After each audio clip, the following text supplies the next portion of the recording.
know what shape they'll cut because it's just whatever shape they are. So this is going to cut a narrow groove. So there's different kinds of parting tools. A parting tool is always going to look similar to this. It's going to be narrow, and it's designed to part the material off after you're done. Yeah. So let's say we spun this part round, and we were making a knob, and then we wanted to part it off and have the finished knob, because you would need some extra wood to hold on to just so there's something to grip. Then you could use this and cut in, and eventually, you know, just cuts in, and then you'll have a piece that's cut off. I did that to cut off this little sticker here. Mm-hmm. Yeah, I remember that. Okay, so those are the turning tools. Just put them in this drawer. 1, 2, 3. Oh, actually, some more info about the turning tools. So when you start turning, the first thing that you're gonna do is rough it in. It's called roughing, the roughing step. And typically, the wood that you start with is probably a square to begin with. It's probably not round. You can start with round if you want. It's just fine. But when you buy it, it's usually square. And the best tool to use that we have here for roughing is the round one. Oh, okay. And that's because it doesn't have any sharp corners to dig in. It doesn't grab so much when it just barely touches. Yeah, and also remember we talked about how it's an interrupted cut where it goes smack, smack, smack. So the little sharp corner on the edge of this square is a lot more fragile than the round point of this, which has no corners to grab. Mm-hmm. So this is the strongest of the 3 tools, and it's the best for roughing in. But then when you try to if you want to make a flat surface, it's going to be pretty difficult because this wants to cut little dollops. Yeah. So then you can go to the square tool and just move it nicely across and cut a little flat area. Or you can go like this and make a gouge.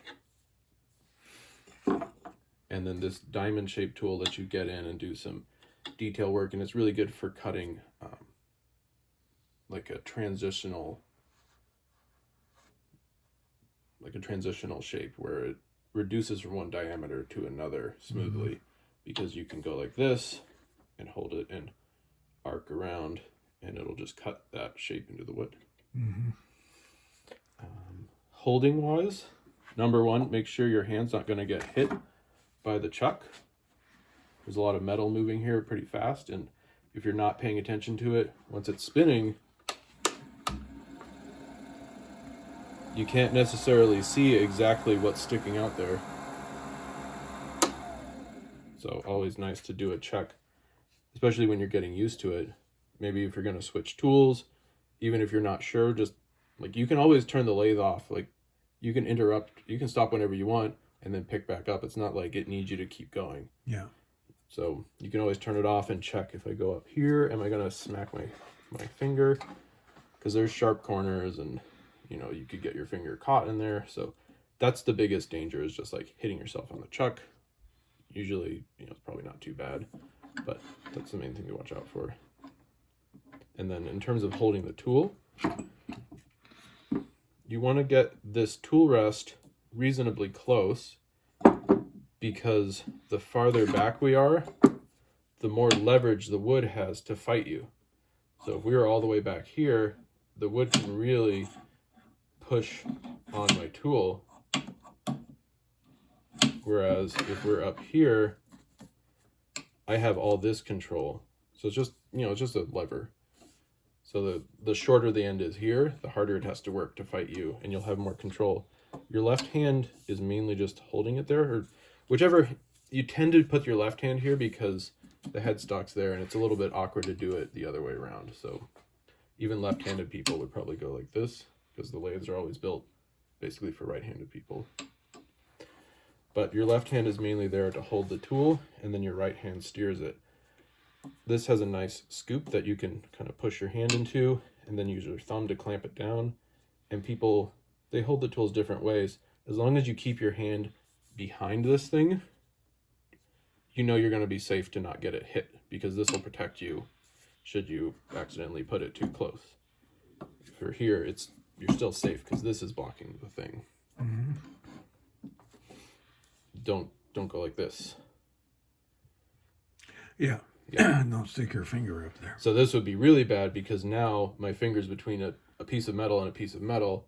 And if this hits it, it's going to crush my finger in there. So this nice scoop here is for you to put your hand into. I just like to put a finger there, maybe 2 fingers, and then hold it. And that's it. And a lot of your movement isn't side to side like this. This hand doesn't move so much, and you rotate the tool. And then you'll come out and do another rotation. And maybe at the same time you push in so that it turns into a straight line. Like that. But you don't do a lot of this sort of thing. Mm-hmm. And that's mainly, for me, that's just mainly to avoid smacking my hand in the chuck. Yeah, so that's the tools. It's how to hold them. If I really want to brace it, I'll pull the tool into my body. And then you have a lot of control if you're pulling with one hand and then pushing with something else, because then you're working against yourself and you have tension in both areas, so your muscles can't jerk because they're already engaged.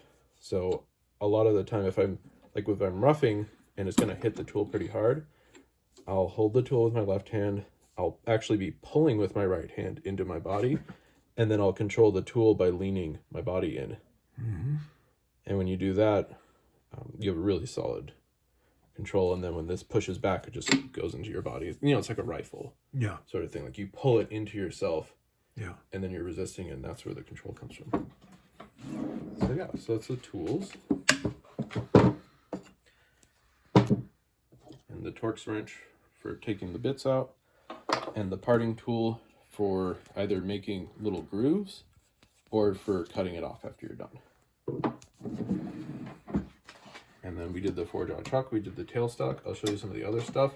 To get the tailstock out of the way, it's just this lever again. Just drop it down, slide it back, get this out of the way, and I'll just take this off. If it's too hard to take off, like after you've been turning, it might be clamped on pretty strong. I made this thing. And that, you see there's 4 holes on the back of this piece of metal. Yeah. So this just serves as a little wrench to put in there, and then you have a lot of grip, and you can take, I'll just probably take the chuck key, and put it in like that, and just, Okay. yeah. So that way you never have to like really fight it and then have it jerk.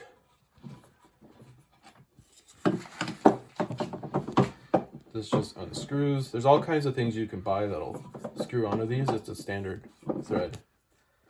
This is just one of them.